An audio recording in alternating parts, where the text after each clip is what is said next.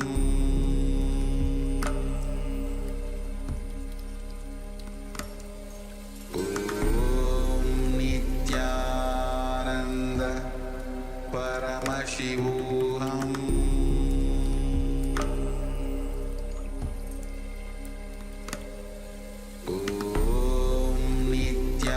Nithyananda Paramashivoham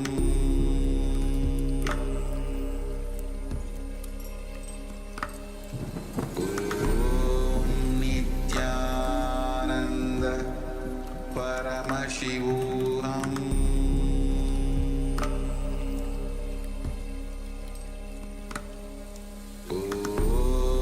Nithyananda Paramashivoham Nithyananda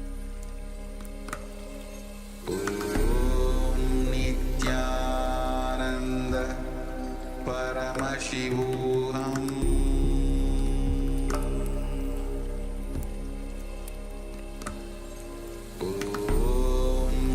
Nithyananda Paramashivoham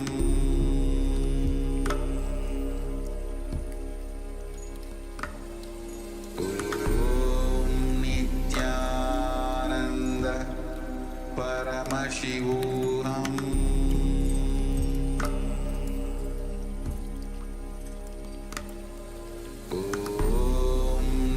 Nithyananda Paramashivoham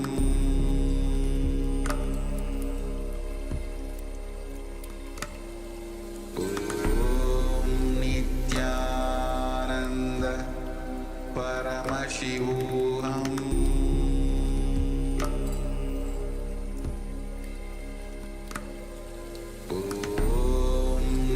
Nithyananda Paramashivoham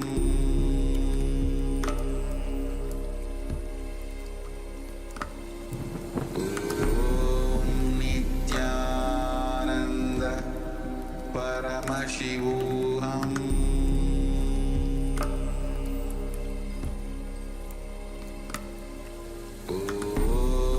Nithyananda Paramashivoham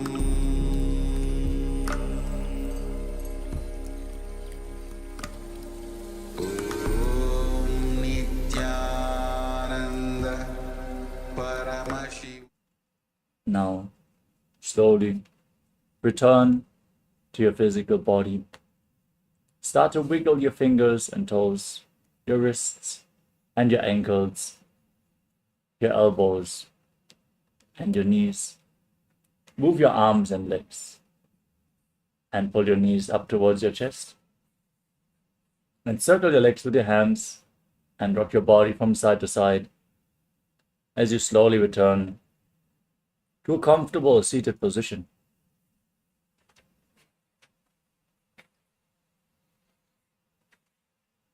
Congratulations, you completed the first 108 asanas of the sequence, the Pratama Vinyasa Krama. Let us now get ready for the remainder of this Dvitiya Vinyasa Krama sequence. Have a sip of water and settle down on the mat as we are going to continue soon. Nithyananda, thank you for watching, and if you found the video enlightening, Please give it a like, share it with your loved ones, and subscribe to stay connected with us. don't forget to click the bell icon to receive the notifications.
Yes, now everyone please settle down and let us continue with the next asana of the sequence, which is Yathasana.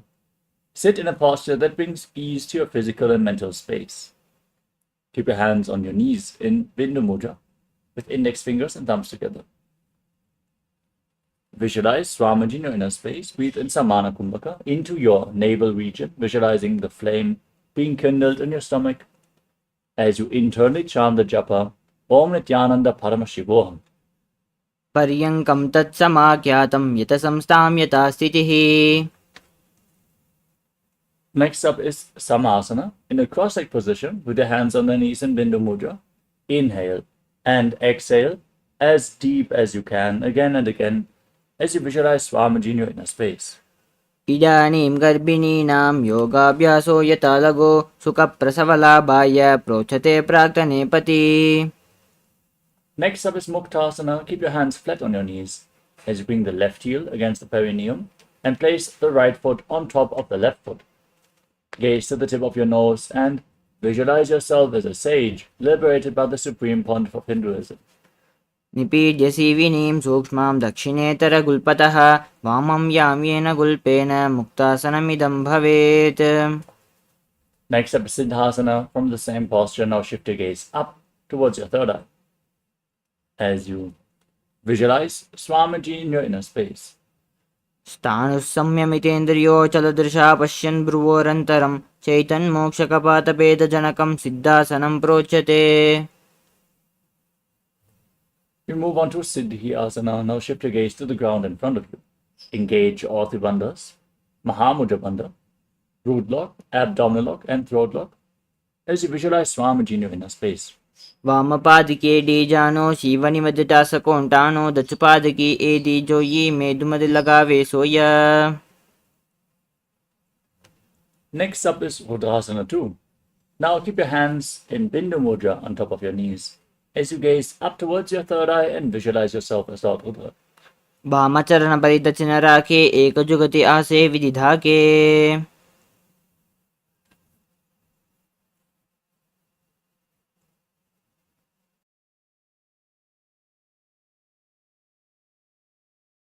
Next up is Sandhadrunasana. Now shift your gaze down towards your nose, keep your hands in Bindu Mudra, and embody tranquility and an unshakable nature. आसन की गुण मन की चंचलता meet.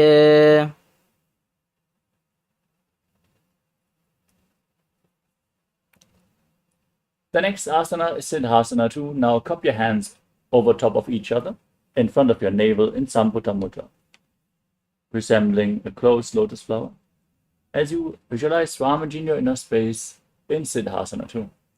ऋजुकाय समाशीन सिद्धासनमुदीरितं प्रसार्य भुवि पादौ तो दोर्भ्यामङ्गुष्ठमादरात्.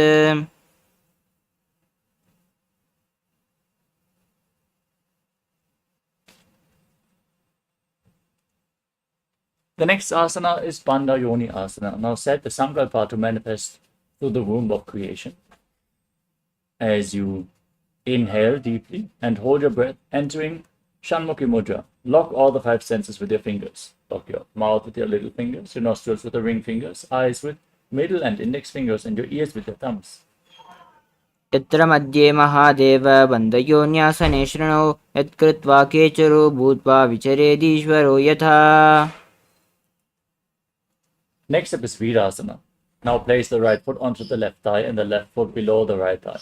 Keep your hands on the knees in Bindu Mudra, index and thumbs together, as you gaze forward and embody the state and space of bravery. एकं पादमतैकस्मिन् विन्यस्योर्नि संस्थितः इतरस्मिंस्तथा चोरुं वीरासनमुदीरितम्. Maintain the posture but shift your gaze up towards your third eye. Visualize Sage Valmiki, the great poet and author of Ramayana, in Valmikasana. दावा पग की पगतली पुनि AD है जोय.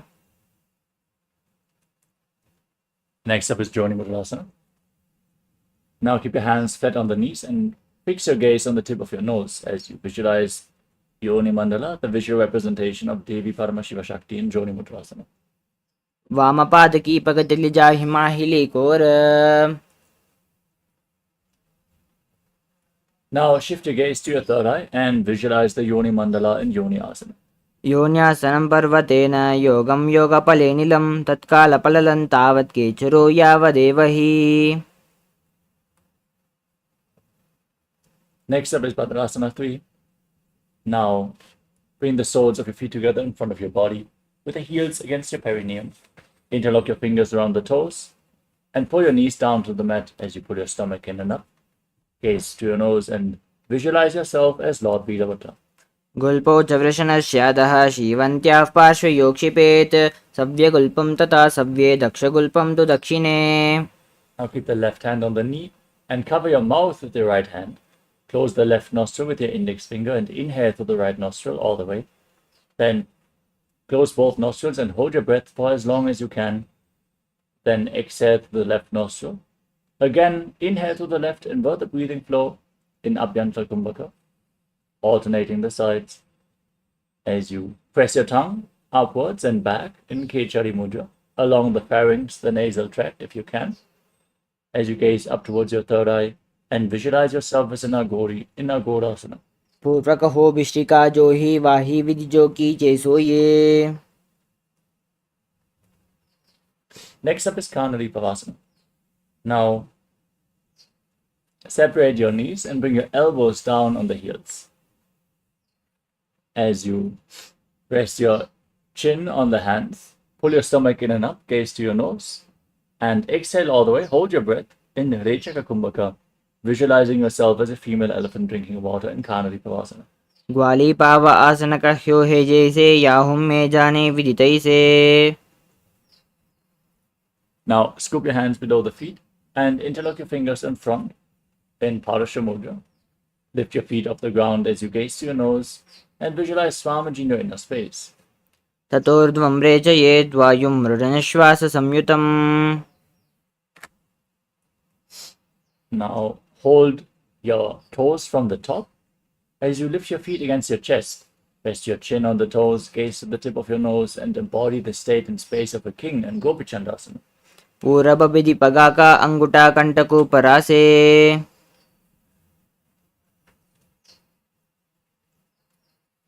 The next asana is Udarasana. Now scoop your hands below the feet and interlock your fingers around the toes from below. Pull your feet against your chest and rest your chin on the fingers as you gaze to the tip of your nose and visualize your body free from any defects in Udarasana. दोवु पगतलि संपुट ठाणे उभे हस्तकरी ऊर्ध हिताने अंगुष्ठ दोवु समत हरावे चिबुको नीचे ताहि लगावे. Next up is Bishishtasana. From the same position, now raise your feet higher in front of your face. Keep your fingers interlocked in front of your forehead, visualizing yourself excelling in everything in Bishishtasana. दोवु पगतलि जोड़ी संपुट करे. The next asana is Bhudrasana. Now lift your feet over top of your shoulders. Bend your elbows upwards to interlock your fingers around your neck. Visualize yourself as a cobra in Bhudrasana. शिरासनं तु विज्ञेयं कक्षासनमतः परं ग्रीवासनं च परमं भुजासनमिहोच्यते. With your legs over top of your shoulders, bring your hands down behind your back. Interlock your fingers behind your back if you can, as you gaze to the tip of your nose and visualize yourself as a beautiful, auspicious goddess in Kalyanasana. दोवु हाथ पगम बीचा आने तिनको गोडानी चेठाने. Now place the top of the left foot flat on the mat and sit on the left heel as you stack the right knee over the left, bringing the heel to the outside of the left hip. Now place your hands on opposite knees, gaze forward in Vaishnavi Mudra without focusing on any external object. Just focus on the object within as you visualize yourself as an elegant swan and start breathing in Ujjayi Pranayama. Make an ocean-like sound with your mouth on the in and exhalation in Sankatasana. वामपादं चितेर्मूलं सन्न्यस्य धरणीतले पाददण्डेन यां येन वेष्टयेद्वामपादकम्. Next up is Dhenukasana. Now slide the left foot outside the hip and sit in between the heels. Place your hands on the top knee as you pull your stomach in and up in Uddiyana Bandha and visualize a cow in your inner space. अनुषागी Nagar पंचदं ऋषिरिं दगल्यम्नि. Now, move the right foot onto the left thigh and place the left foot onto the right knee. Your left hand behind your back, twist your spine and reach for opposite thighs with your hands. Once you catch a hold, twist your spine even further, gaze up towards your third eye and visualize Swamiji in Machandrasana. वामजंगपरिदचनटाने वामहस्तभिष्टि दिशाने बहुरोदचनपादकी जोई ताकी नाली जूपा करे सोया. Now untwist your spine, hold on to your feet. Catch your toes with your hands as you lean forward and down. Place your forehead on the ground. Bring your navel towards the heels and visualize Swamiji in Machandrasana too. प्रथमजी मनोचरण चुजोई वामजंगपरिराके सोई.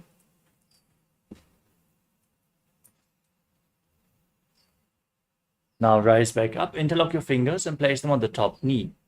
Engage all the bandhas, Mahamudra Bandha. Protect the perineal floor, pull your stomach in and up and tuck your chin to the chest, locking the throat internally. As you visualize Swamiji, your Guru, in your inner space in Guru Asana. ऊर्मूलेतरपादस्य कनिष्ठिका प्रदेशगुल्पं संस्थाप्य.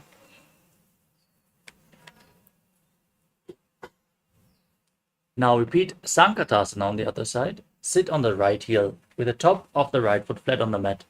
The left knee over top of the right knee. The heel outside the right hip with your hands on opposite knees. Visualizing yourself as an elegant swan. वामपादं चितेर्मूलं सन्न्यस्य धरणीतले पाददण्डेन यां येन वेष्टयेद्वामपादकम्. Now slide the right foot outside the hip. Sit in between the heels with your hands on the top knee, stomach pulled in and up, visualizing the Kavandi Nukasana. अनुशागीनकरपञ्चदं वृषीरं दगल्यम्नि. Now place the left foot onto the right thigh and the right foot onto the left knee. Gaze up towards your third eye as you bring the right arm behind your back and twist your spine, holding onto opposite thighs. Visualizing Swamiji in Machandasana. वामजंगपरिदचनटाने वामहस्तभिष्टि दिशाने बहुरोदचनपादकी हे जोई ताकी नाली जूपा करे सोया. Untwist your spine, catch hold of the big toes as you lean forward and down, and place your forehead on the mat, visualizing Swamiji in Machandasana too. प्रथमजी मनोचरण चुजोई वामजंगपरिराके सोई ताकी AD कड़िचोल्यावे बहुरी जगतिह और करावे. Next up is Guru Asana. Interlock your fingers and place them on the top knee as you engage all the bandhas and visualize Swamiji, your Guru.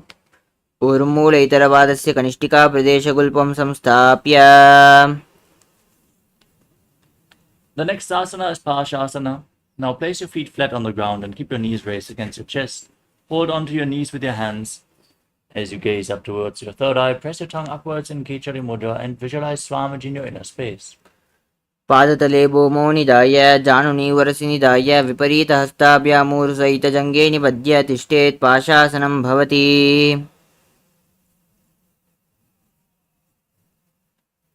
Now hold on to opposite wrists with your hands and pull your knees against your chest as you rest your chin on the knees, gaze to your nose, press your tongue up and visualize yourself residing in an abode of bliss in Bodha Shukasana.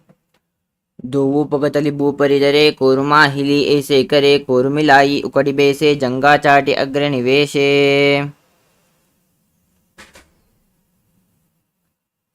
Now bring your hands underneath the legs and hold on to opposite elbows.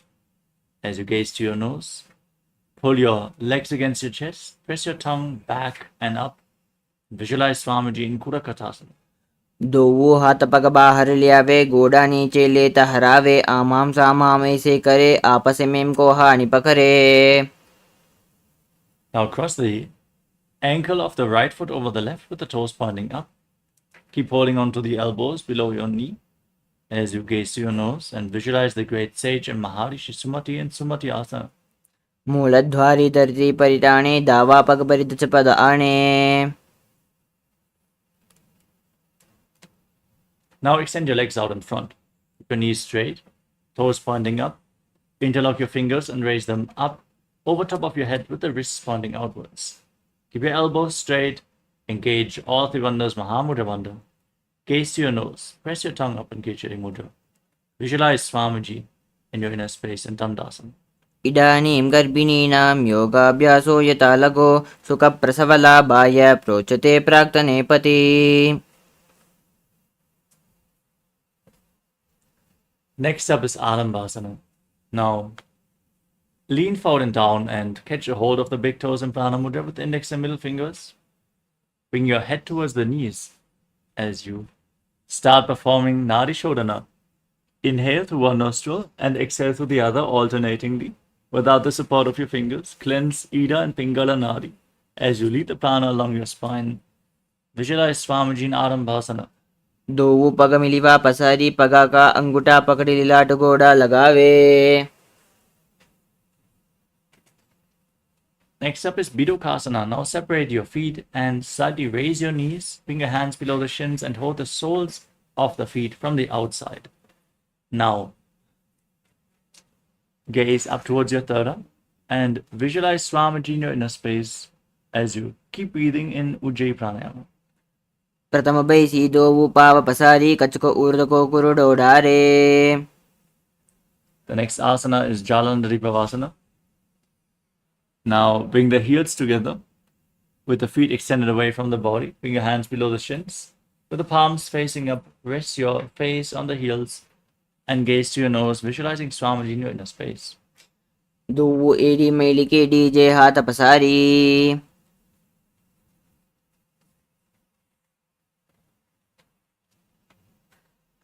Next up is Urdhva Paschimottanasana. With the legs extended forward, now lift one leg behind your neck and then lean forward and down, holding onto the front foot with both hands. Perform the Pratyahara Pranayama. Visualize the prana flowing upwards through your body, through the 9 points as revealed by Mahadeva, which are the soles of the feet, the regenerative organs, the navel, the heart, the throat, the uvula, the center of the eyebrows, the top of the forehead, and the Brahmaranda, the crown of your head. As you visualize the prana flowing upwards in golden light, visualize Swamiji in Urdhva Paschimottanasana. पश्चिमतानवस्थितं कृतं एकं पादं ग्रीवायां धृत्वा तिष्ठेत्.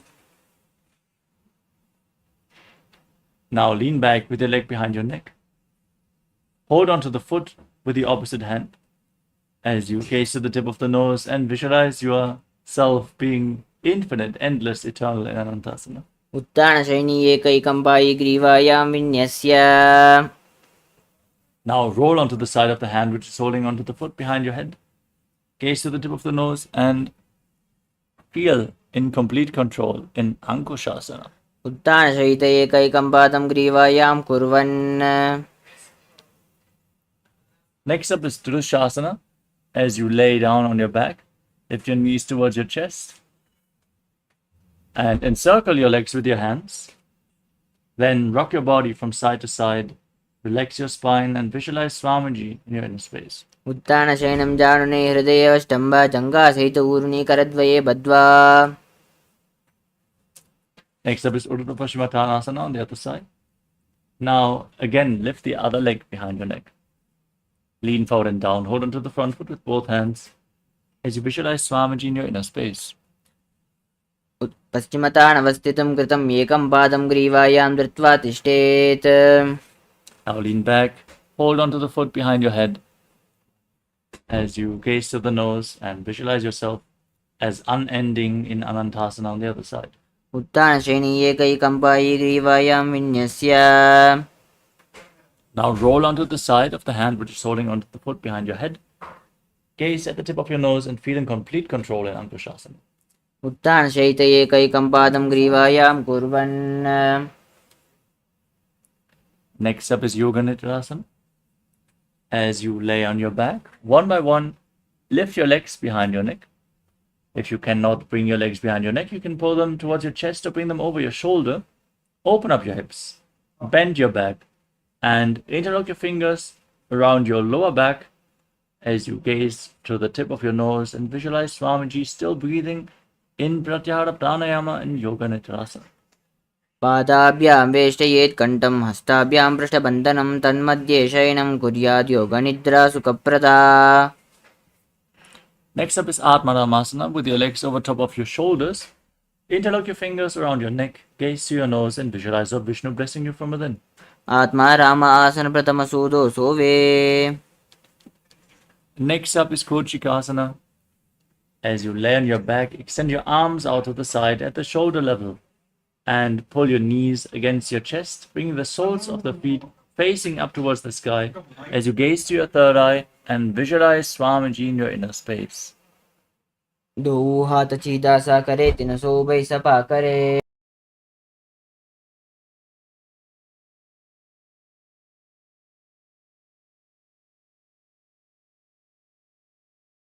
From this posture, now let us move on to Jatara Paridhiti 1, 2, and 3. As you lay on your back with your hands extended out to the side and your knees against your chest, drop one knee to the side and extend the opposite leg down. Step 1. Now bend both knees to the side. Step 2. Now extend your legs to the side, hold on to the feet, and gaze in the opposite direction. Step 3. Throughout this sequence, visualize Swamiji and perform the Mula Bandha. Now return to the center, drop the other knee to the side, extend the opposite leg down. Bend your knees to the side. Extend your legs, hold on to the feet, and gaze in the opposite direction in Jatara Paridhiti. परिवृत्ति कुक्षि भागे त्रिधा हि परिकीर्तितः मध्यकोणं सुप्तकोणं ऊर्ध्वकोणमतापि च. Now place your feet flat on the ground with your knees raised. Hold on to your ankles as you push your hips off the ground. Tuck your chin to the chest, lock your throat, breathe in Murcha Kumbhaka. Push the air against the throat log as you gaze to the tip of the nose and visualize yourself as sturdy as a bridge in the Dviparapitam. प्रतिक्रियायतुं द्वन्द्वपीठः सर्वबलप्रदं गर्भिणीनां दुर्बलानामिति Gargi जगादनु.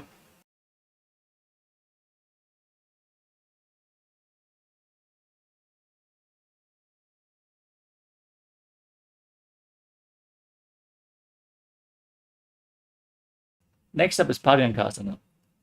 Now bring your hands over your shoulders with the fingers pointing towards your body. Lift your entire body off the mat, push your hips up high, and calmly breathe through your nose in Sahajra Kumbhaka as you visualize yourself as sturdy as stone furniture in Paryankasana. उत्तानशयनमस्तदलाभ्यां भूमिं वष्टभ्य. Next up is Shvotanasana. Now lay down on your back and lift your knees against your chest. Bring your hands to the respective shoulders as you move your legs in a circular motion. Visualize yourself as a dog playfully rolling around on its back in Shvotanasana. शववच्छरीरं संस्थाप्य जानुनी सम्मील्य नाभोवाणीय. Next up is the Viparita Karani. Now place your arms on the ground and raise your hips up high. Point your toes to the sky as you start moving your legs in a circular motion. Visualize Swamiji in your inner space and breathe in Mocha Kumbhaka. Karni विपरीताख्या सर्वादिव्यादिनाशिनी नित्यमभ्यासयुक्तस्य जाठराग्निविवर्धनी. Maintain the posture but stop the movement of your legs as you visualize Swamiji in Viparita Karani too. भूतलेषु शिरो दत्वा केन ये चरणद्वयं विपरीतकृतैस्तैः सा सर्वतन्त्रेषु गोपिता. Now drop your feet over top of your head, touch the toes to the mat, and interlock your fingers behind your back in Parashu Mudra as you visualize yourself as a plow in Langalasana. ग्रीवाकण्ठेन भूमिं विष्टम्भ पादाग्रद्वयमूर्धमुन्नयेत्. Now hold on to the feet over top of your head as you keep the toes on the mat. Visualize Paramashiva in your inner space and internally chant the Mahavakya Om Nithyananda Paramashivoham in one of the 84 asanas which were revealed directly by Lord Paramashiva himself, Shaita Paschimottanasana. तानं शयित्वात् कुर्वीत शयितपश्चिमतानकम्. Next up is Supta Konasana. Now, as you hold onto your feet, separate your legs wide. Keep your hips above the shoulder level for balance and visualize Swamiji in Supta Konasana. परिवृत्तिर्कुक्षि भागे त्रिधा हि परिकीर्तितः बद्धकोणं सुप्तकोणं ऊर्ध्वकोणमतापि च. Join your feet back together, hold onto your ankles, and roll onto your back as you keep your arms and legs straight, visualizing yourself as a chakra, a wheel, and chakrasana. शवासनस्तद्वौ पादौ कुर्यान्मस्तकतः परौ व्युत्क्रमेण ततः शीघ्रमे तत्सर्वस्य साधनम्. The next asana is Supta Prasadita Parangushtasana. Laying on your back, hold on to the big toes in Prana Mudra and extend your legs vertically as you then separate them wide to the side. Keep your knees straight and open your hips intensely as you visualize Swamiji in Supta Prasadita Parangushtasana. उत्तानपादं क्रोञ्चं च मरीचिं वीरभद्रकं नटराजं त्रिकोणं च सुप्ताङ्गुष्ठप्रसारणे. On the Ujjayi Pranayama, make an ocean-like sound with your mouth on the in and exhalation. As you join your feet back together, keep holding onto the big toes and your legs straight in Supta Parangushtasana. उत्तानपादं क्रोञ्चं च मरीचिं वीरभद्रकं नटराजं त्रिकोणं च सुप्ताङ्गुष्ठप्रसारणे. Next up is Matsyasana. Now cross your legs into Padmasana and bring your knees to the mat. Your hands over top of your head, holding on to opposite elbows. Gaze to the tip of your nose and visualize Matsya, the fish avatar of Lord Vishnu. मुक्तपद्मासनं कृत्वा उत्तानशयनं चरेत् कूर्पराभ्यां शिरो वेष्ट्या मत्स्यासनंस्तु रोगः. Next up is Parasharamasana. From the same posture, now place the back side of the right hand onto the left palm over top of your head with the palms facing up. Gaze to the tip of your nose and visualize Lord Rama in your inner space in Parasharamasana. प्रथमकरे पद्मासन आचे सूदोसो वेबू परिपाचे. Now bring your hands to the lower back as you raise your knees and hips off the ground. Balance with your body weight being supported by your elbows on the mat.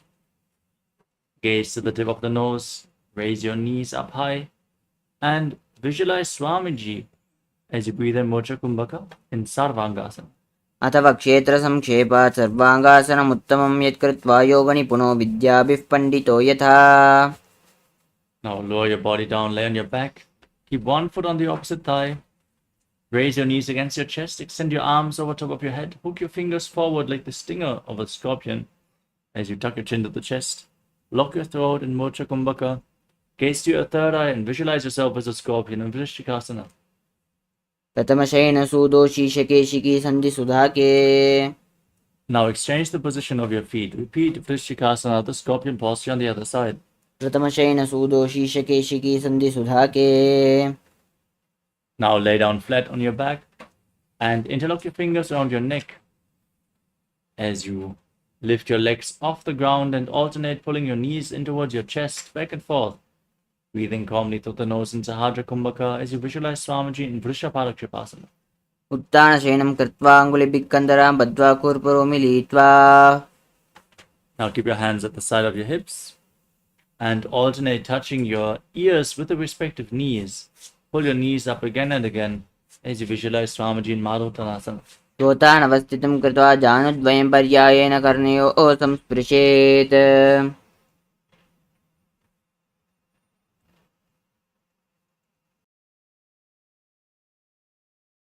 Next up is Vrikkasana.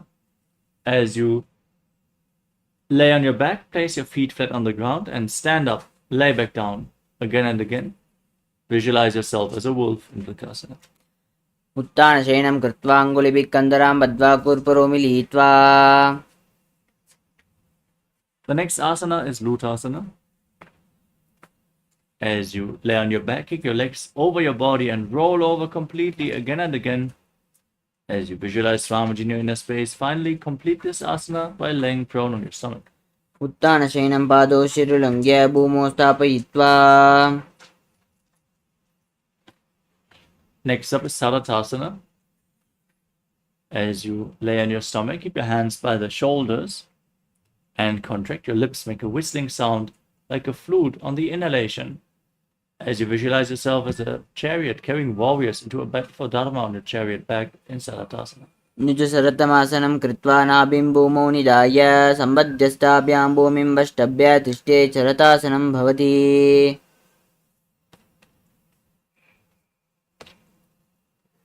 Next up is Dehalyulanganasana.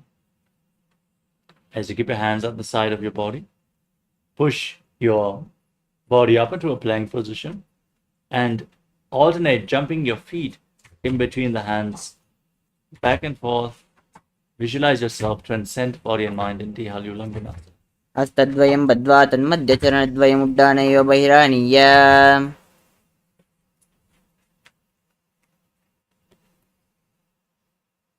Next up is Jatyasana.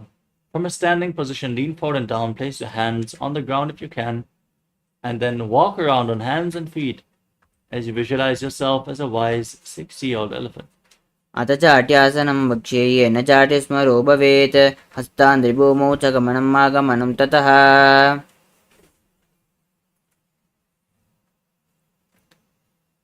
We come to the next karana, which is Lolitika karana. Stand in Arimandi and raise your hands and elbows to the shoulder level, rotating your arms around your body as you move your head in all directions. Open up your chest intensely in Lolitika karana.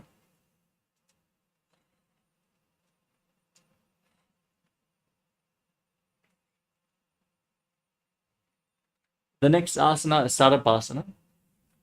If you have a rope available, tie your feet with that rope and stand erect on the mat like a rod. Keep your elbows close to your waist, your hands on your thighs, as you visualize your Kundalini Devi raising and curling upwards around your body in Sarapasana. अथ सर्पासनं वक्ष्ये वायुपानाय केवलं शरीरं दण्डवत् तिष्ठेत् रज्जुबन्धस्तु पादयोः Next up is Ushtra Sadhanasana. Now lean forward and down, place your hands on the mat, and hold onto the toes from the front with your hands and fists. Visualize yourself as a camel as you walk around on the mat. मुष्टिकनिष्ठिका प्रदेशेन भूमौ निधाय उपरि पादतले संस्थाप्य उष्ट्रावत् उष्ट्रासाडनं भवति In the same position, with your hands and fists, hold your feet from the side and walk around on the mat like a horse in Ashvasana. मुष्टिकनिष्ठिका प्रदेशेन भूमौ निधाय उपरि पादतले संस्थाप्य अश्वावत् शरीरं चलनीयम् अश्वासनं भवति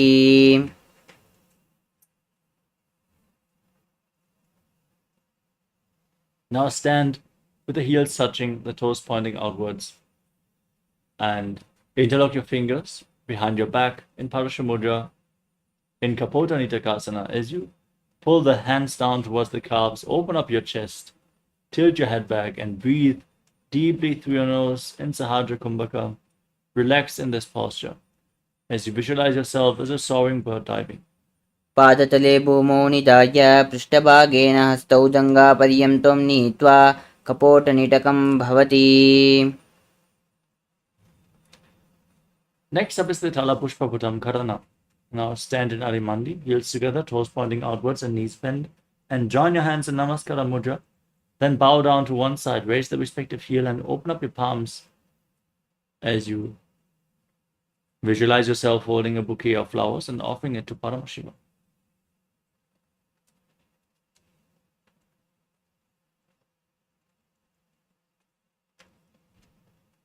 The next asana is Khadgasana. As you visualize yourself as a rhinoceros and gaze to the tip of your nose, lay down on your stomach, and then jump your feet back up to your hands and stand with your hands in Namaskara Mudra, extended away from the body, resembling the horn of the rhinoceros in Khadgasana. युजसरतमासनं कृत्वा पादतलाभ्यां भूमिम् अष्टभ्य उत्तिष्ठेत् कटुगासनं भवति We move on to the Uttanottanam. Now, hold on to weights and then sit down or squat down as low as you can and stand back up again and again. As you gaze to the tip of your nose, visualize Swamiji in your inner space. पुनः पुनः उत्थातव्यमसितव्यमिति उत्थानोत्थानं भवति Now raise your hands up above your head and jump repeatedly, visualizing yourself as a mace in Musalasana. सरलं स्थित्वा ऊर्ध्वं बाहुन्नयेत् Now pull one foot towards the opposite. Pull one foot towards your chest as you sit down and stand back up on the opposite leg. Alternate again and again as you gaze to the nose and visualize Swamiji in Uchya Shakasana. हस्तद्वयेन धृत्वा तिष्ठेत् Next up is the Parshvajanukarana. Now keep the toes of one foot pointing to the side and pull the other knee towards your chest, encircling the raised leg with your hand in a fist, placing the other hand on the inner thigh. Next up is Tandavasana. As you hold onto weights, extend the left leg and your hands forward. Sit down and stand back up on one leg, visualizing yourself fiercely dancing as Lord Shiva. एकेन पादेन स्थातव्यं ताण्डवासनं भवति. Next up is Brahmanasana. Now raise the left foot towards the inner opposite thigh. Keep your hands relaxed by the side, visualizing Lord Brahma blessing you from within in Brahmanasana. ब्राह्मणासनमावक्ष्ये यत्कृत्वा ब्राह्मणो भवेत् एकपादमुरो दत्त्वा तिष्ठेत् दण्डाकृतिर्भुवि. Now bring the raised leg over and around the left knee, the right knee. Tuck the toes behind the right calf and bring the left arm below the right. Join your hands in Namaskara Mudra and visualize yourself as Lord Garuda and Garudasana. उत्तानकूर्मपीठश्च सैमस्गारुडमेव च वातायनं गोमुखं च भारद्वाजं त्रिविक्रमम्. Next up is Ekapadasana. Place the left foot onto the right thigh and keep your hands by the side. Stand on one leg as you breathe calmly through your nose and visualize Swamiji in Ekapadasana. दक्षाङ्घ्रिं वामपादस्य जङ्घोपरिनिधाय च.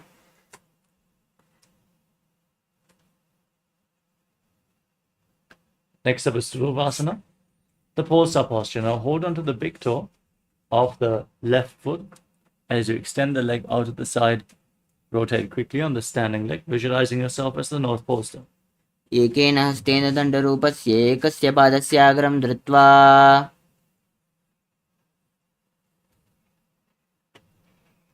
Next up is Trivikramasana. Now lift the left leg behind your neck. Stand tall, sit down, and then stand back up. Perform the 3 steps of Lord Vishnu as you visualize Lord Vishnu blessing you from within. ग्रीवायं पादं संस्थाप्य स्थातव्यम् उत्थातव्यं त्रिविक्रमासनं भवति. Now repeat the Parshvajanukarana on the other side. Now turn the left toe outwards as you raise the right knee against your chest, encircling it with your hand in a fist, the other hand on the inner thigh.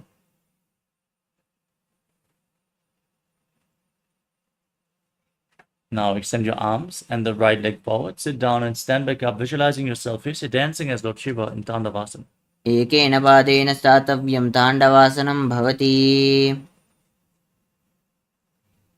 Now bring the right foot to the inner opposite thigh with your hands by the knees, visualizing Lord Brahma blessing you from within in Brahmanasana.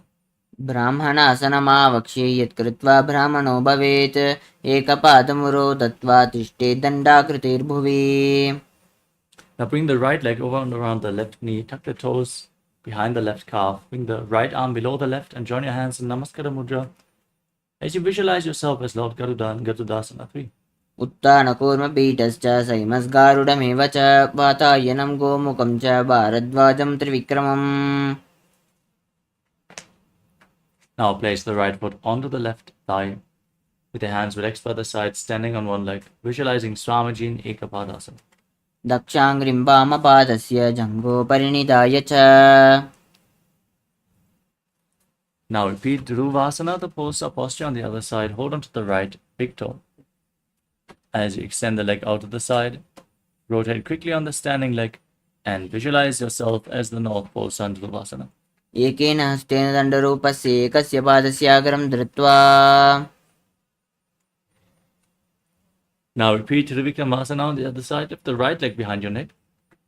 Stand tall, sit down, stand back up. Perform the 3 steps of Lord Vishnu as you visualize Lord Vishnu in your inner space. ग्रीवायं पादं संस्थाप्य स्थातव्यम् उत्थातव्यं त्रिविक्रमासनं भवति. Next up is the Samanaka Karana. Now stand with your heels touching, the toes pointing outwards, and keep your hands slightly extended away from the body, fingers pointing one by one as you breathe deeply, covering from this intense sequence of asanas as we get ready for the final 100 asanas of this sequence. Nithyananda, we are on a mission to revive the Enlightenment civilization. If you resonate with our message and want to be part of us, be sure to like, share, and subscribe. And don't forget to click the bell icon.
Yes, with this, let us now move on to the next asana of the sequence, which is Godak Anjali Asana. Now squat down and bring your hands from the outside in between the legs. Interlock your fingers and Padasha Mudra in front of your navel. As you visualize the great sage Godaknath, the founder of the Natha Yoga Hindu Sampradaya. Breathe in Jivachala Kumbhaka. Inhale deeply, hold your breath, and move the prana freely throughout your body as you move it along your mind in Godak Anjali Asana. प्रथम ही उबो हो ये बाहुरे नीचे पुनि होवे.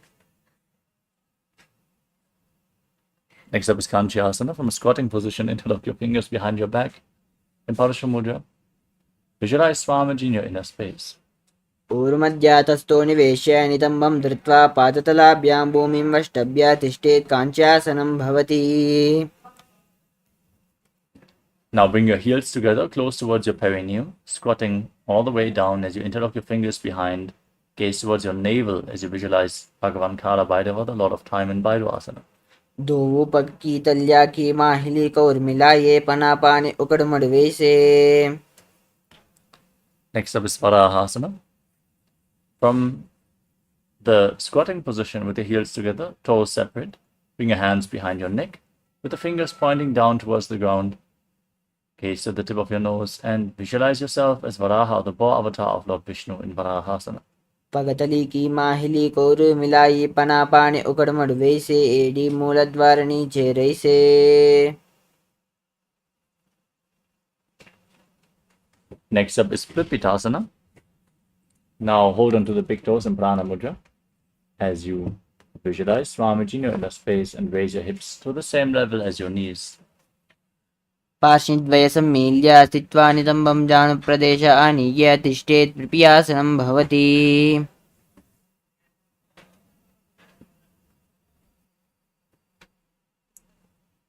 Next up is Bakasana. Now place your hands on the ground, shoulder width apart.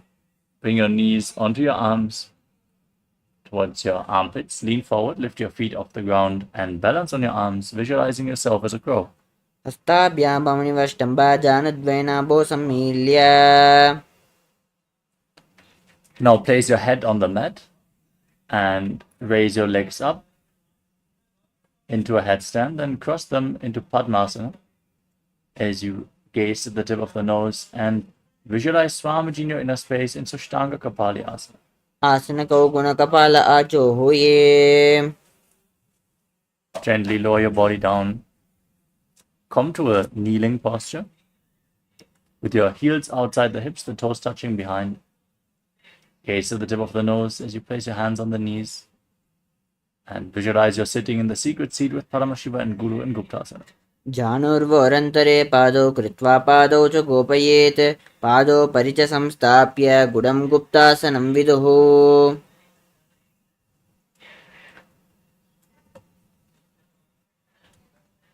The next asana is Vrikshasana too.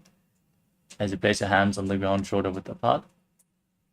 Lift your legs up over top of your body into a handstand. You can lean against the wall for support if needed.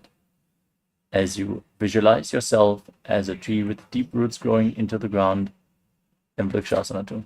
सप्तचक्रक्षालनाय वृक्षासनविशेषकान्. Next up is Shibu Asana.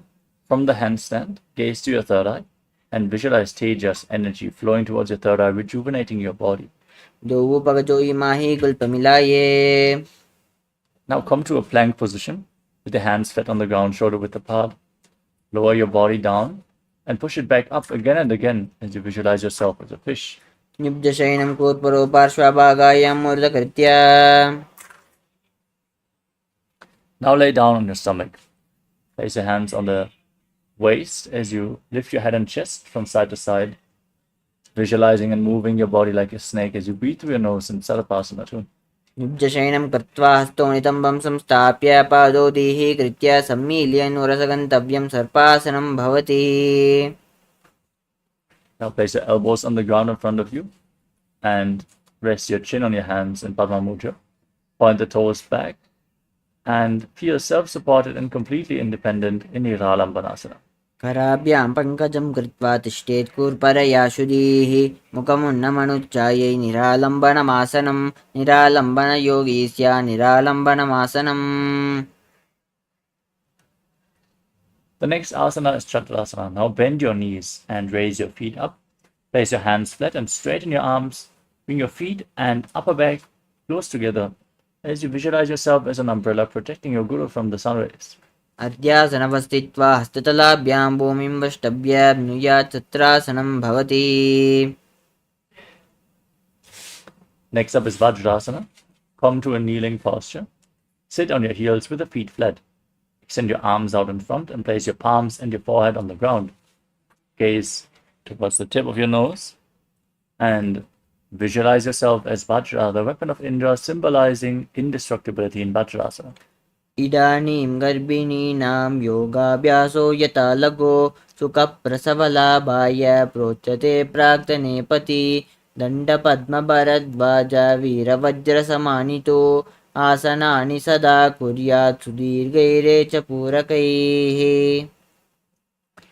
The next asana is Meshasana. Now, with your hands flat on the ground, raise your hips up high and alternate striking the ground with your hands as you visualize yourself as a powerful ram in Meshasana. वजासनसंस्थितौ एकैकं बाहुं भूमौ ताडयेत्. मेषासनं भवति. Next up is Ajasana. With your hands on the ground, shoulder width apart. Raise your legs up over top of your body into a handstand. And lower your face down towards the ground as you visualize yourself as unborn, existing for all eternity in Ajasana. गजासन संस्थितो पादद्वयमन्तराले कृत्य. Next up is Dhanantarasana. Now come to a kneeling posture and hold on to the big toes, pulling them in towards the perineum. Then place your hands on the knees, gaze to your nose, breathe in Ujjayi Pranayama, make an ocean-like sound with your mouth as you visualize Swamiji in Dhanantarasana. पूरब विधि परिहता की काकसी स्योपनासरा मोरी. Next up is the Angamotanam. Now interlock your fingers in front and move your hands in all directions. Up, down, left, right. Give massage to various different joints and muscles of your body. And you visualize Swamiji in your inner space and repeat the movement behind your back. हस्तयोरङ्गुलीर्बद्ध्वा हस्तयोर्मध्यात् सर्वमङ्गमं निष्कासयित्वा तिष्ठेत् अङ्गमोत्थानं भवति. Now, keep your feet outside the hips with the toes pointing to the side. Sit with your thighs and calves on the ground as you visualize yourself as Lord Garuda, flying Lord Vishnu and Lakshmi on his back in Garudasana 4. झङ्गोरुभ्यां दरां पीड्य स्थिरकायोद्विजानुना जानुपरिकरद्वन्द्व गरुडासनमुच्यते. Next up is Ananda Mandirasana. Now, bring the soles of the feet together with the toes pointing back, your knees separated. As you hold onto your ankles, bring the front of your buttocks on the ground, gaze to the third eye, and visualize yourself residing in the blissful space of a temple in Ananda Mandirasana. अथ वक्षे वीरनाथ आनन्दमन्दिरासनं यत्कृत्वा अमरो धीरो भवत्येवेह साधकः हस्तयुग्मं पाददेशे पादयुग्मं प्रदापयेत्.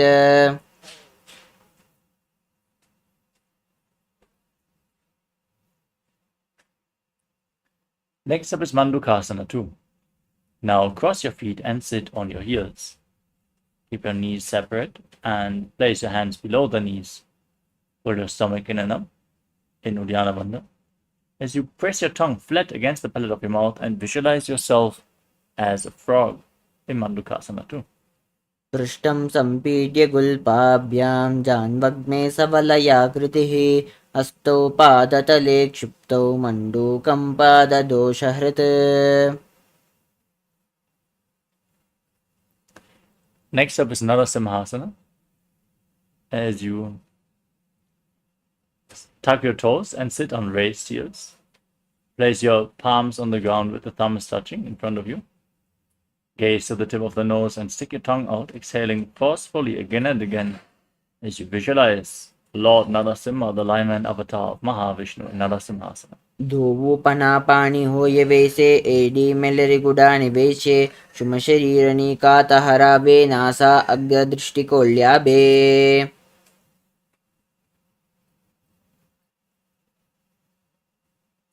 Next up is Pishlakasana. Now sit on raised heels and cover your mouth with your hands as you bring your thumbs underneath the teeth. Close your mouth and inhale through the right nostril. As you exhale through your mouth, gaze to the tip of the nose and visualize yourself as Devi, victorious over all your fears in Pishlakasana.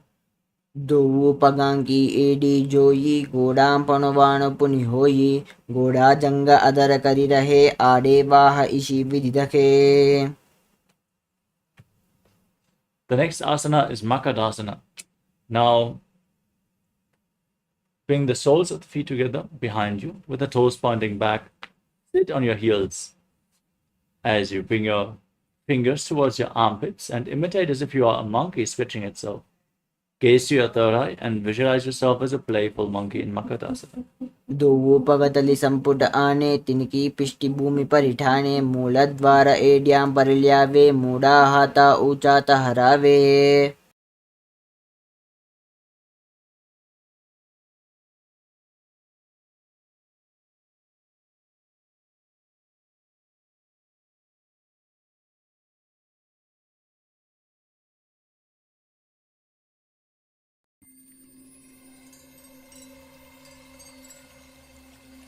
I welcome you all with my love and respects. Let you all open all your three eyes. Om Nithyananda Paramashivoham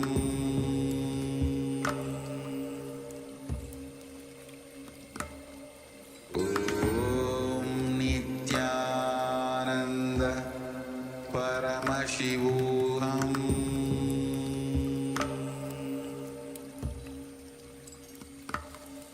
Om Nithyananda Paramashivoham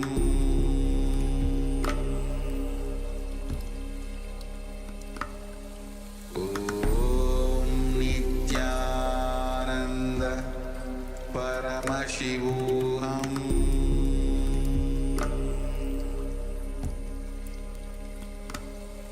Om Nithyananda Paramashivoham. Yes, sorry for the technical glitch. Let us move on to the next asana of the sequence, which is Vajrasangarasana. Now tuck your toes and bring the soles of the feet together as you lift your knees off the ground and separate them wide apart. Hold on to opposite elbows behind your back. Gaze to the tip of the nose and embody diamond-like strength for you and your Sangha, your spiritual community, as you perform Ujjayi Pranayama, making an ocean-like sound with your mouth in Vajrasangarasana. प्रथम पनापानि होय बेसे दोवो AD गुडा निवेशे गोड़ा उबारा के तिया आड़े वाय पसारे धीरा. Next up is Kanjanasana. Now cross your feet and sit on the heels with your knees on the mat, separate. Place your palms on the ground next to your body. Gaze to the tip of the nose. Pull your stomach in and up and visualize perfect health beyond any and all physical or mental ailments in Kanjanasana. खञ्जनासनमावक्षे यत्कृत्वा शुष्टिरो भवेत् पृष्ठे पादद्वयं बद्ध्वा हस्तो भूमौ प्रधारयेत् भूमौ हस्तद्वयं नाथ पाटवित्वा निलां पिबेत्.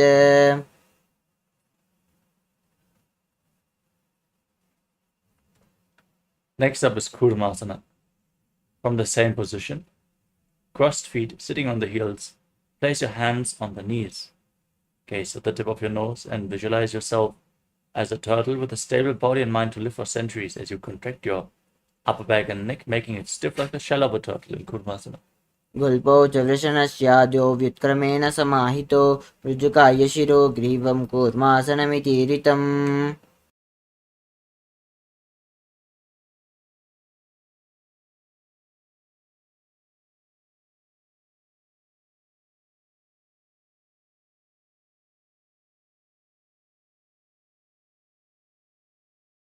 Next up is Yogasana. From the same posture with your hands on the knees, gaze to the nose, relax your upper back and neck, and visualize Swamiji in your inner space in Yogasana. गुडं नियम्य गुल्पाभ्यां व्युत्क्रमेण समाहितः योगासनं भवेदेतत्तिति योगविदो विदुः. Next up is Vijyogasana. Now stand on your knees and cross the feet behind your back, bringing the toes near the opposite knees. Hold on to your calves with your fingers inside and the thumbs outside. As you gaze up towards your third eye, visualize a space of eternal oneness, Advaita, with your Guru, Swamiji, in Vijyogasana. घोड़ां वामनो उभोयि घोड़ा आडारा के दोयि दचपादकी पाणि रहावे पणो वाम घोड़ा डिल्यावे. Next up is Ushtrasana 2. Now place your feet flat on the ground behind you. Still standing on the knees.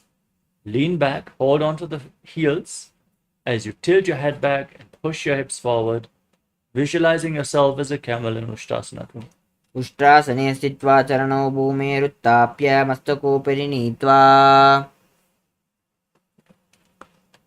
Now lean back and place your elbows on the ground and rest your back of the head on the mat as well. Gaze to the tip of the nose and visualize yourself as a lotus blooming in Jatyasana 2. दोवो AD संपुट करे सोले मूलद्वारि तरिधेरे पना पानी उकड़ होय बेसे बहुरी पिष्टि दिशि करे जो ऐसे. Now lay down flat on your back and rise up again and again. You can use the support of your hands if needed to get up as you gaze to the nose and visualize the healing and liberation of all causal, subtle forms of your body in Vidatasana. जंगा प्रतिभूमो निधाय जंगोदरयोः ऊरुणि संस्थाप्य. Next up is Kapotasana. As you lean back completely, bring your hands over your shoulders, forearms on the ground, and hold onto your feet as you bring your head in between the heels. Visualize yourself as a beautiful dove as you breathe through your mouth, making an ocean-like sound with your mouth in Ujjayi Pranayama in Kapotasana.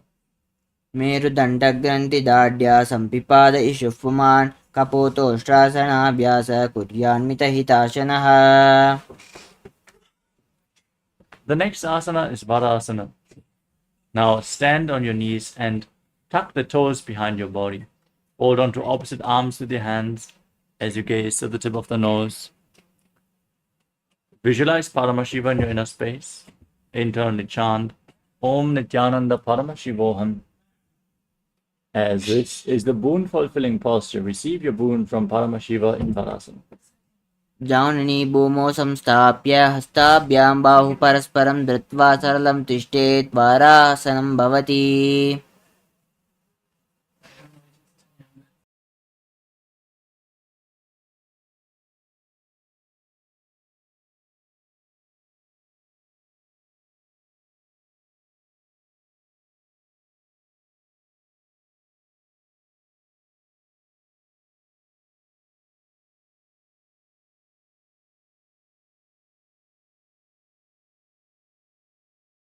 The next asana is Varahasana too. As you sit on the heels with your toes tucked, place your forearms on the ground and rest your head on your hands as you visualize yourself as Varaha, the boar avatar of Lord Vishnu in Varahasana too. सूर्यं चन्द्रं वेदनानि आसनानि निकट्यते कूर्परो भूमौ स्थापयित्वा. The next asana is Mundasana, another inverted posture. Set yourself up in front of a wall if needed. Place your forearms on the ground, elbows shoulder width apart. Interlock your fingers. Place your head on the mat, supported with your hands. As you raise your hips, raise the legs up straight, and gaze to the tip of the nose as you breathe calmly through your nose in Sahadra Kumbhaka, visualizing yourself as a lop tree in Mundasana. अधो मुण्डासनं वक्ष्ये सर्वेषां प्राणिनां सुखम् ऊर्ध्वमार्गे पदे दत्त्वा धारयेन्मारुतां सिद्धिः. Gently lower your legs down. Come to a kneeling posture. As you sit on your heels, separate your knees. And now lean forward and down. Bring your head between the knees and hold your head with your hands, elbows outside the legs. Gaze to the tip of the nose as you inhale through the nose and exhale through the mouth in this asana, visualizing Swamiji in Andhasana. प्रथम पगतली समतः रावे कूर्माहिली ube मिलावे पना पानी उकड़ कर बेसे दोवु AD गुडा निवेशे. The next asana is Viparita Shalabhasana. Now lay down on your stomach and extend your arms in front of your face. As you lift your hands, your chest and your legs up, hold on to weights if you want to intensify this asana. As you visualize yourself as a locust. शलभासन भेदाश्च नटभेरुण्ड नामके घण्टभेरुण्ड सहिते शीर्षदण्डासनं तथा. Now keep your hands at the side of your body and place your forehead on the mat. As you lift your legs off the ground without lifting your chest, visualize a skull representing the mind with purified thoughts and the strong will to attain enlightenment in Kapalasana, the skull posture. कपालं भूमौ निधाय ऊर्ध्वं पादौ नयेत् कपालासनं भवति. Next up is Akasha Kapotasana. As you lay on your stomach with your hands by the side, Raise your hips and bend your knees. Lift your legs over top of your body and place your feet on the mat in front of your face as you visualize yourself as a free and open dove in Akasha Kapotasana. उष्ट्रासने स्थित्वा चरणौ भूमेरुत्थाप्य मस्तकोपरि नीत्वा. Next up is Chatakasana. From a kneeling posture, now lean forward and down. Place your forearms on the ground as you bring your navel to the knee. Visualize yourself as a sparrow in Chatakasana. कूर्परपर्यन्तं हस्तादरामवष्टम्ब जानुनी नाभो सङ्कुञ्च्य तिष्ठेत् चटकासनं भवति. Next up is Vrishchikasana 2. With your forearms on the ground, lift your legs up over top of your body. Bend your knees and try to touch the back of your head with your feet as you visualize yourself as a scorpion. वपुश्च प्रतिमाङ्घ्रिपार्श्वे दत्त्वा सुशीरे चुबुकं विदार्यको.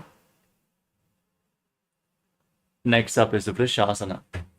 Now sit down on the right heel as you keep the left foot outside the hip with the toes pointing to the side, your hands in front of your knees on the ground. Gaze forward in Vaishnavi Mudra without focusing on any external object. Visualize yourself as a bull as you forcefully inhale through your nose. Hold your breath for a short while, and then again exhale through your nose in Antaranga Kumbhaka. याम्यगुल्पे पादमूले वामभागे पदेतरं विपरीतं स्पृशेत् भूमिं वृषासनमिदं भवेत्. Now push your hands into the ground and lift your legs off the mat. Cross the toes of the left foot over the right as you balance on your arms and visualize Swamiji in Lolasana. लोलासनं सदा कुर्यात् वायुलोलापघातनात्. Now again, repeat Vrishasana, this time sitting on the left heel with the right foot outside the hip, visualizing yourself as a bull. याम्यगुल्पे पादमूले वामभागे पदेतरं विपरीतं स्पृशेत् भूमिं वृषासनमिदं भवेत्. The next asana is Balagunasana. Now place the right foot flat on the mat and raise the right knee as you tuck the toes of the left foot and sit on the left heel. Keep your hands on your knees and visualize Balagunahai, one of the 84 siddhas, the Tamil saints in your inner space in Balagunasana. आसनको गुणजलविकारजायी. The next asana is Grahasana. As you stand up and squat down, bring your hands from the inside out around the legs, holding onto your ankles from the outside as you visualize yourself as the entire planet. युजास्पिजोस्ति यत ऊर्वजान यत्रासने पादतलद्वयोपरि. Now repeat Balagunasana. This time sit on the right heel with the left foot flat, knee raised. Keep your hands on the knees and visualize Balagunahai, one of the 84 siddhas in Balagunasana. आसनको गुणजलविकारजायी. Now step both feet in and sit on raised heels. Keep your knees together and hold on to weights as you place your hands on the knees. Visualize Swamiji in Utkatasana. युजास्पिजोस्ति यत ऊर्वजान यत्रासने पादतलद्वयोपरि.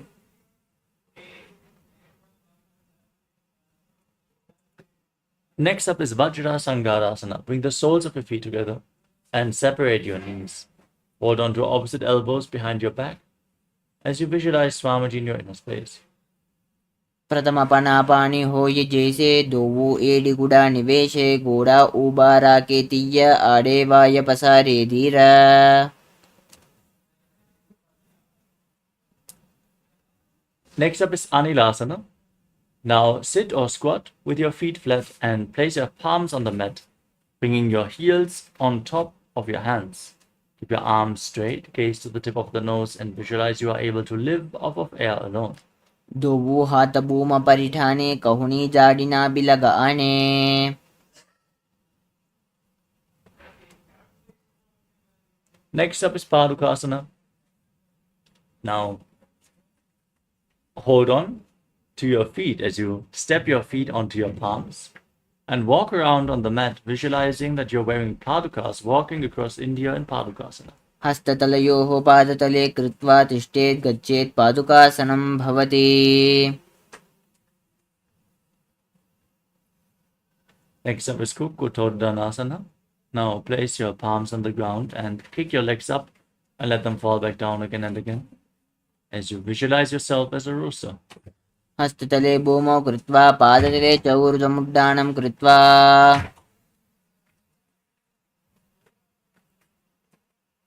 The next asana is Viparita Nityasana. With your hands flat on the ground, raise your legs up into a handstand. Then move your legs around, dancing on two hands as you feel yourself become free of all inhibitions. हस्ततलाभ्यां भूमिं वष्टभ्य ऊर्ध्वं पादाग्रे कुर्वन्.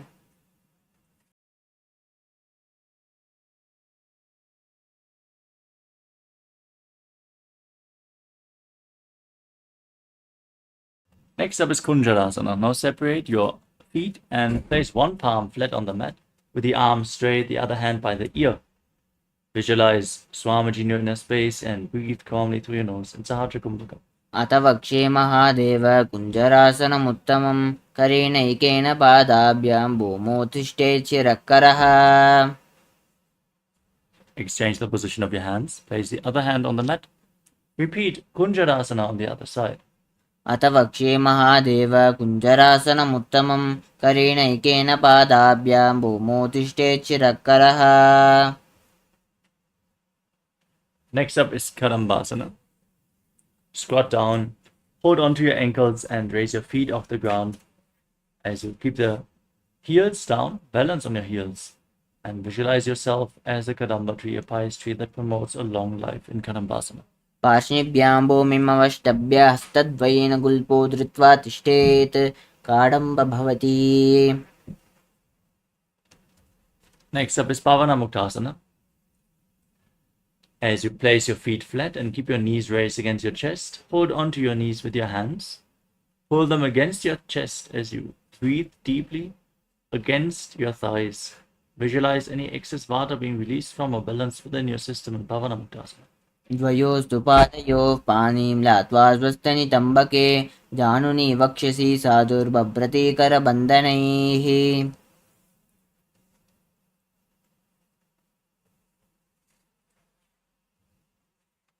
The next asana is Chakodasana.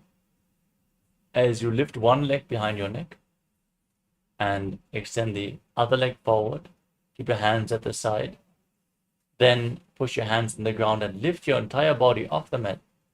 Raise the front foot as you gaze to your third eye and visualize yourself as a powerful source of energy.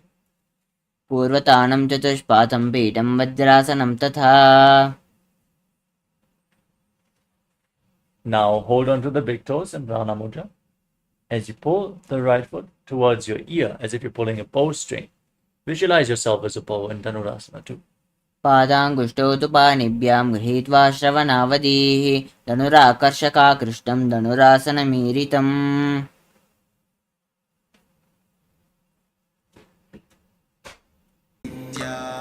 Nithyananda Paramashivoham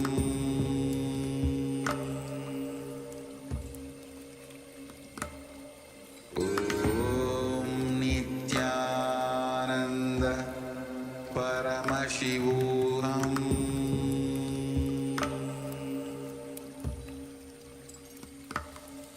Om Nithyananda Paramashivoham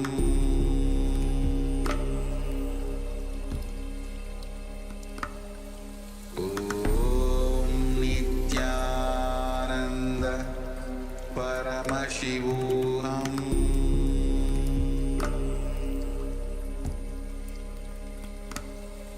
Om Nithyananda Paramashivoham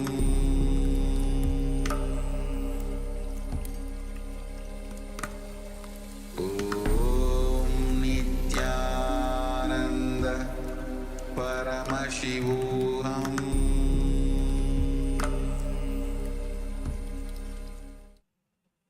Nithyananda, sorry for the technical glitch. Let us now move into the next asana of the sequence, which is Pranasana. Now place the left foot onto the right thigh As you keep the right knee raised off the ground, bring your shoulder underneath the raised knee and push the other knee to the mat as you gaze to your third eye. And visualize you are immortal and able to exist solely on prana and pranasana. एतत् प्रभेदं वक्ष्यामि करोति यः स चामरः एकपादमुरो बद्ध्वा स्कन्धेऽन्यत्पादरक्षणम्. Next up is Paramashivoham. Now, bring the left foot outside the right hip and step the right foot over the left knee. Twist your left elbow around the raised knee, bring the hand below, and interlock your fingers behind your back. As you gaze to your third eye and visualize Sage Nithyananda, the master of Hatha Yoga and Paramashivoham. मत्स्येन्द्रपीठं जठरप्रदीप्तिं प्रचण्डरुग्मण्डलकण्डनास्त्रम् अभ्यासतः kundalini प्रबोधं दण्डस्थिरत्वमिददाति पुंसाम्. Now repeat Chakodasana on the other side. Lift the left leg behind your neck and keep the right knee extended as you keep your hands at the side and lift your entire body off the ground. Gaze to your third eye and visualize yourself as a powerful source of energy. पूर्वतानं चतुष्पातं पीठं वज्रासनं तथा. Now repeat Dhanurasana 2. Hold on to the big toes and prana mudra. Pull the left foot towards your ears if you're pulling a bowstring, visualizing yourself as a bow. पादाङ्गुष्ठौ तु पाणिभ्यां गृहीत्वा श्रवणावधीः धनुराकर्षकाकृष्टं धनुरासनमीरितम्. Next up is Ashtavakrasana. Now lift the left leg over your shoulder and hook the right foot on top of the left foot. Extend your legs out to the side as you lean forward and balance, visualizing yourself as a flying crane. वासिष्ठमतकौण्डिन्यम् ऊर्ध्वकुक्कुटमेव च.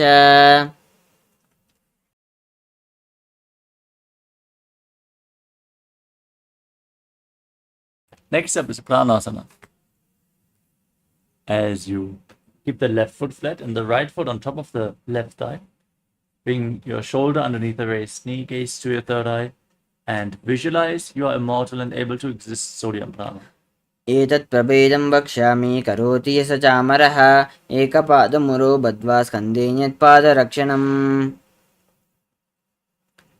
Now repeat Paramashivoham as you bring the right foot outside the left hip and step the left foot over the right knee. Twist your elbow around the raised knee, bring the hand below, and interlock your fingers behind your back. As you gaze to your third eye, visualize Sage Nithyananda, the master of Hatha Yoga. मत्स्येन्द्रपीठं जठरप्रदीप्तिं प्रचण्डरुग्मण्डलकण्डनास्त्रम् अभ्यासतः kundalini प्रबोधं दण्डस्थिरत्वमिददाति पुंसाम्. The next asana is Ardha Paschimottanasana. Now keep the right heel against the perineum and extend your left leg forward. Lean forward and down. Hold onto the front foot. Bring your head to the knee. Gaze in Vaishnavi Mudra without focusing on anything external. Visualize Swamiji and freely move the retained prana within your system in Jiva Chala Kumbhaka and Ardha Paschimottanasana. एकं पादं प्रसार्य एकं पादस्य पार्श्वनाशीवनी सम्पीड्य.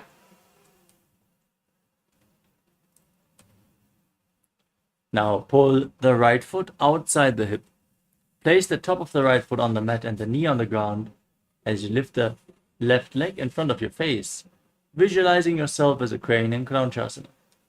उत्तानपादं क्रौञ्चं च मरीचिं वीरभद्रकं नटराजं त्रिकोणं च सुप्ताङ्गष्टप्रसारणे. Next up is Ardha Paschimottanasana. Now extend the right leg and keep the left heel against the perineum, holding on to the right foot as you visualize Swamiji in your inner space. एकं पादं प्रसार्य एकं पादस्य पार्श्वनाशीवनी सम्पीड्य. Now bring the left foot outside the hip, top of the foot flat, knee on the ground, hold onto the right foot and lift it in front of your face as you visualize yourself as a crane in Kranchasana. वासिष्ठमतकौण्डिन्यम् ऊर्ध्वकुक्कुटमेव च अष्टावक्त्रमतोत्थानं मयूरं सेतुबन्धनम्. The next asana is Svastikasana. Now sit in a cross-legged position with your feet in between the thighs and calves. As you gaze to the tip of your nose, embody peace, well-being, good fortune, and prosperity as you visualize a swastika. जानुर्वोरन्तरे सम्यक् कृत्वा पादतले उभे ऋजुकाय समाशीन स्वस्तिकं तत्प्रचक्षते. Next up is Gorakshasana. From the same posture, now cover your heels with your hands. Tuck your chin to the chest, gaze to the tip of your nose, and visualize the great sage Goraknatha, the founder of the Natha Yoga Hindu Sampradaya, in Gorakshasana. जानुर्वोरन्तरे पादौ उत्तानो व्यक्तसंस्थितो गुल्पौ चाचाद्यहस्ताभ्यामुत्तानाभ्यां प्रयत्नतः.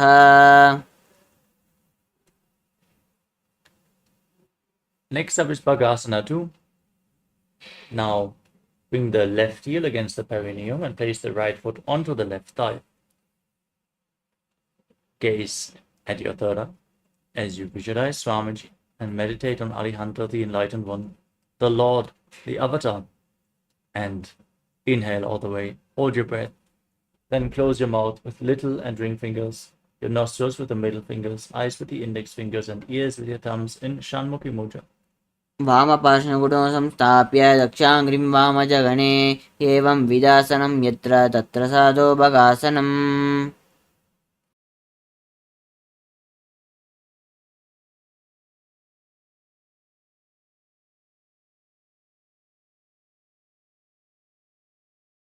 Next up is Yogasana 2. Place your feet onto opposite knees and keep your hands at the side of the body with the palms facing up. Gaze to the tip of your nose. Visualize Swamiji and keep your mouth in the shape of the beak of a crow. Inhale through your mouth and exhale through your nose in Kakachantrakumbhaka. उत्तानौ चरणौ कृत्वा संस्थाप्योपरि जानुनो आसनोपरि संस्थाप्य चोत्तानं करयुग्मकम्.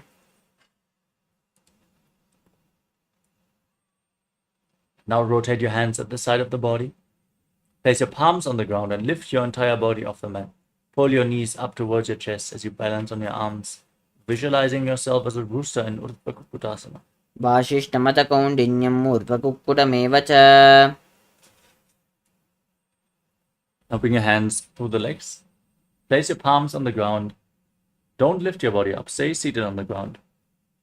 As you gaze to the tip of your nose and visualize Swamiji in Siddha Haratali-asana. प्रथमपद्मासनकोकरे हस्तदो वा गोडासन्धिधेरैः. Next up is Hamsasana. Now push your hands into the ground and lift your body off the mat.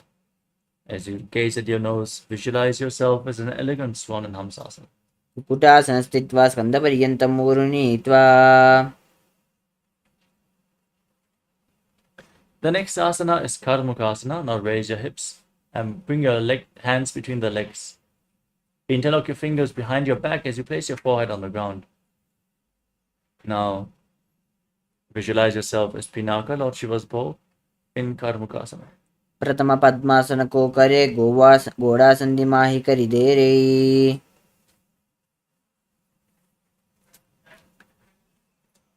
Next up is Kurmasana 2. With your legs in Padmasana, raise your knees off the ground and bring your hands through the legs. Bend your elbows upwards and hold onto the respective shoulders with your hands as you visualize yourself as a turtle having a stable body and mind to live for hundreds of years in Kurmasana 2. Bhami जङ्गपरिदक्षिणपावा दाहिनी जङ्गपरिपामिल्या वा. Now tuck your chin to the chest. In Jalandhara Bandha, gaze to the nose and rejoice knowing you're sitting in Shiva's secret north posture, cultivating. अथ वक्ष्ये नीलकण्ठग्रन्थिभेदासनं शुभं ज्ञात्वा रुद्रो भवे क्षिप्रं सूक्ष्मवायुनिषेवनात्. Now roll onto your back, maintaining your legs in Padmasana, your hands through the legs, holding onto the shoulders. As you gaze to your nose, embody a turtle laying on its back in Uttana Kurmasana. कुक्कुटासनबन्धस्थं कराभ्यां धृतकण्डरं पीतं कूर्मवदुत्तानं एतदुत्तानकूर्मकम्. Now kick yourself back up into Padmasana. Bring your hands through the legs and place one palm flat on the ground. Hold its wrist with the other hand and lift your entire body up off the mat, balancing on one arm. As you visualize yourself as a rooster in Pangu Kukkutasana. कुक्कुटासनवस्थित्वा एकेन हस्तेन धृत्वा. Exchange the position of your hands. Place the other hand on the mat and lift your body up. as you repeat Pangu Kukkutasana on the other side. कुक्कुटासनवस्थित्वा एकेन हस्तेन न्यसिमनिबन्धं धृत्वा Next up is Gridasana. Now place your elbows on your toes, still sitting in Padmasana. Interlock your hands in Padasha Mudra and rest your chin on the fingers as you press your thumbs against your throat. Visualize you are firm beyond all greed and covetous. जानुर्वोरन्तरे पादौ उत्तानो व्यक्तसंस्थितौ गुल्पौ चाचाद्यहस्ताभ्याम् उत्तानाभ्यां प्रयत्नतः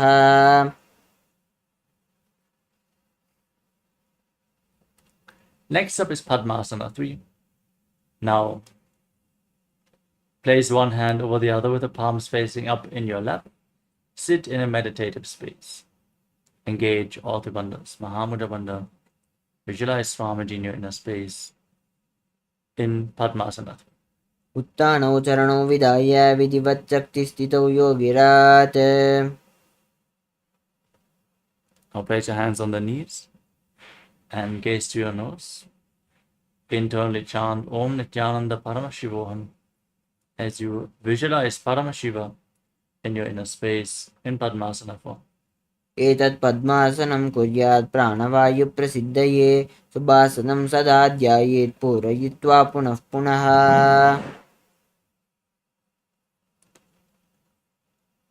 Now keep your left hand on the knee and hook the right hand, index and middle finger around the big toe in Prana Mudra. Pull the elbow back as if you're pulling a bowstring. Move the big toe round and round. And then repeat the movement on the left side as well. As you visualize yourself as Pinaka, Lord Shiva's bow in Karmukasana 2. अथान्यासनमावक्ष्ये योगपूरकरक्षणात् कृत्वा पद्मासनं पाद अङ्गुष्ठजङ्घयोस्थितम् Next up is Karmakasana 3. As you sit in Padmasana, cross your hands behind your back and catch a hold of the big toes in Prana Mudra. As you perform Mahamudra Bandha, gaze to the tip of your nose and visualize yourself as Pinaka, Lord Shiva's bow in Karmakasana 3. कार्मुकासनमाक्षित्य उदरे पूरयेचुकं तदा वायुर्वसो याति कालेन सूक्ष्मवायुना Still breathing in Kakachandra Kumbhaka, raise your chest, gaze to your third eye, and visualize yourself as the action of Paramashiva's third eye, destroying anything you come across in Diridhasana. ऊरुभ्यामुपरिस्थाप्य पादयुग्मं प्रयत्नतः दक्षिणं सव्यदेशे च सव्यं दक्षिणदेशके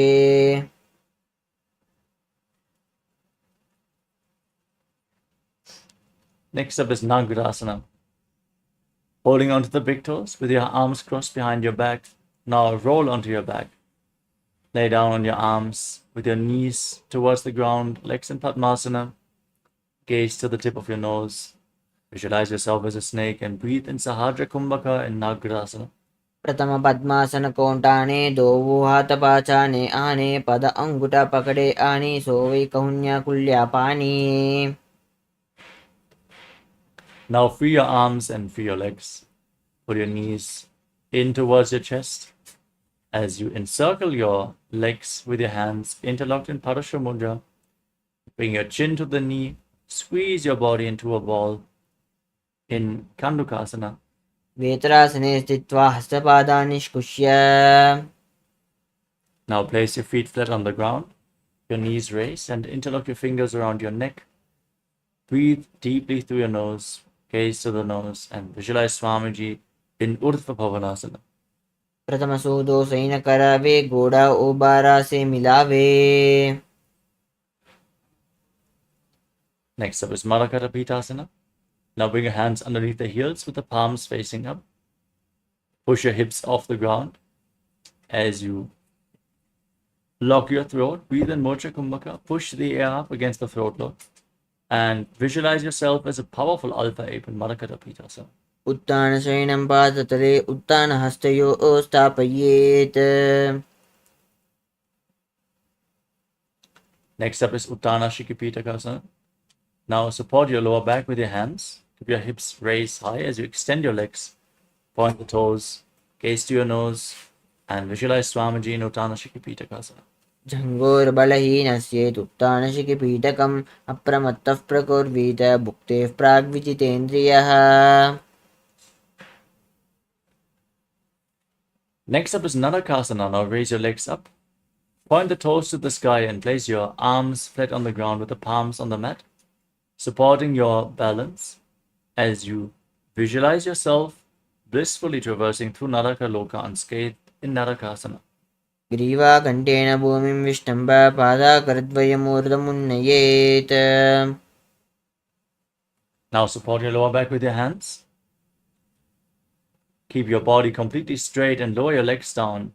Angle your legs to engage your core intensely as you visualize yourself as a boat crossing the ocean of samsara in Tiryanokasana. तिर्यन्नौकावद्ग्रीवा पृष्ठकोर्परैः भूमिम् अवष्टभ्य. Now place your hands back on the ground. Raise your legs up straight as you visualize yourself as the KAILASA flag respected across all nations in Dvajasana, the flag posture. नौकावस्थित्वा ऊर्ध्वं पादाग्रद्वयं नयेत्. Now lay down flat on your back. Keep your hands at the side of the hips, palms facing up.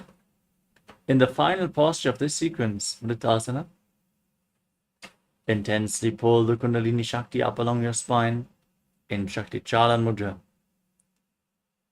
untouched from any movements internally or externally. If any thought arises, witness it. Don't engage with it. Just let it pass. Unclutch completely. As you visualize that your body is dead. And Swamiji, the Supreme Pontiff of Hinduism, is liberating you. Internally chant Om Nithyananda Paramashivoham in Mritasana. अतशवासनम् उत्तानं शवभूमौ शयनं तु शवासनं शवासनं श्रमहरं चित्तविश्रान्तिकारकम्.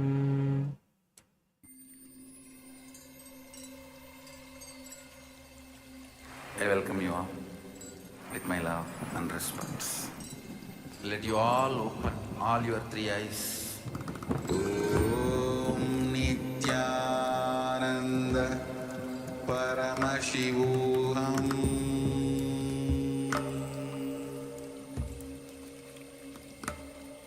Om Nithyananda Paramashivoham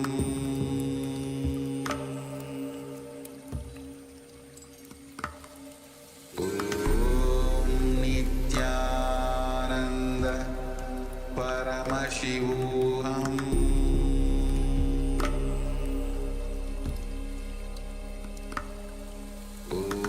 Om Nithyananda Paramashivoham Om Nithyananda Paramashivoham Paramashivoham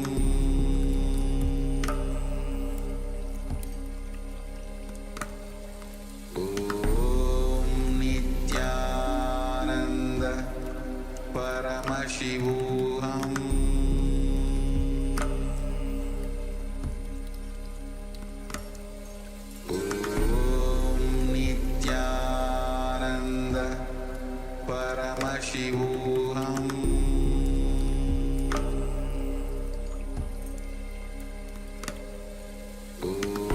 Om Nithyananda Paramashivoham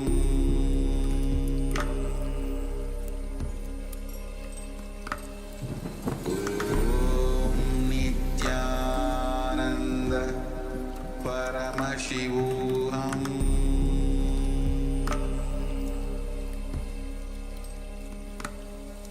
Om Nithyananda Paramashivoham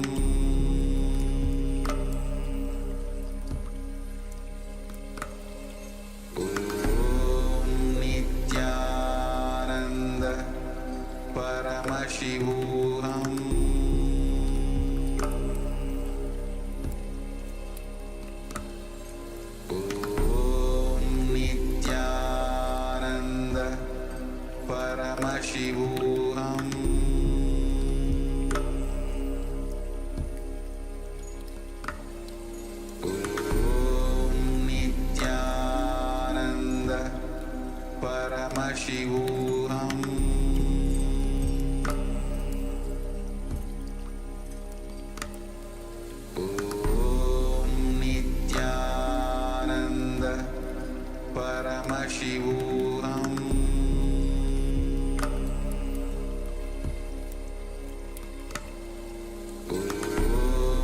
Nithyananda Paramashivoham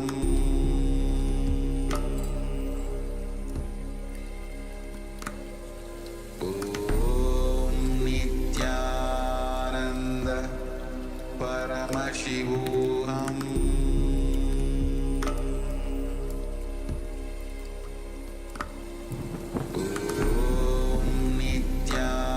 Nithyananda Paramashivoham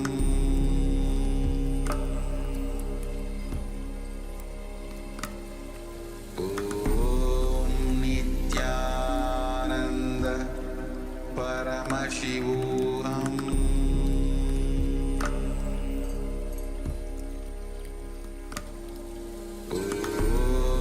Nithyananda Paramashivoham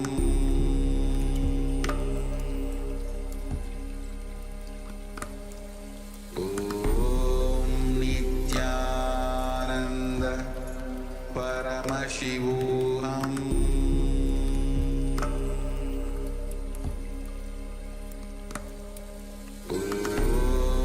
Nithyananda Paramashivoham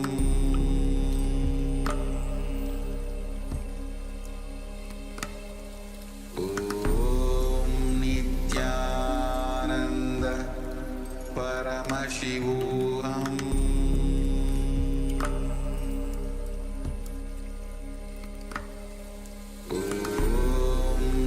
Nithyananda Paramashivoham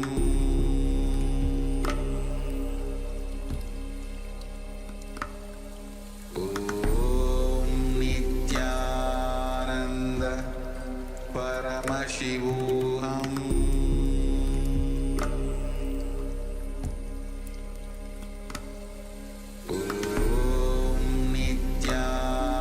Nithyananda Paramashivoham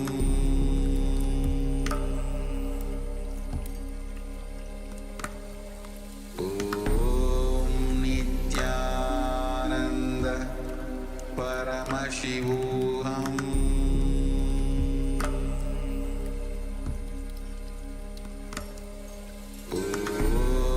Nithyananda Paramashivoham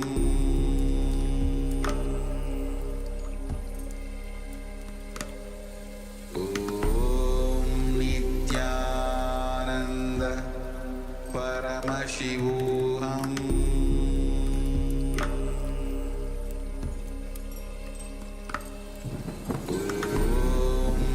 Nithyananda Paramashivoham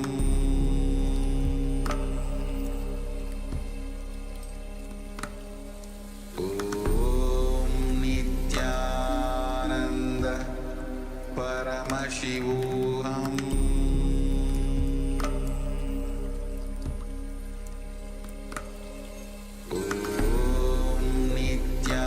Nithyananda Paramashivoham. Now, slowly return to your physical body. Start to wiggle your fingers and toes, your wrists and your ankles. Move your hands and feet, your arms and legs.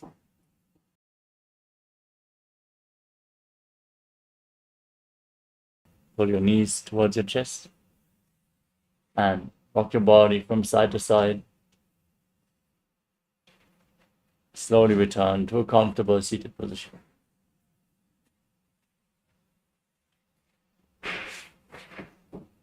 Congratulations, you completed the Dvitiya Vinyasa Krama 308 asana sequence of KAILASA's Nithyananda Yoga.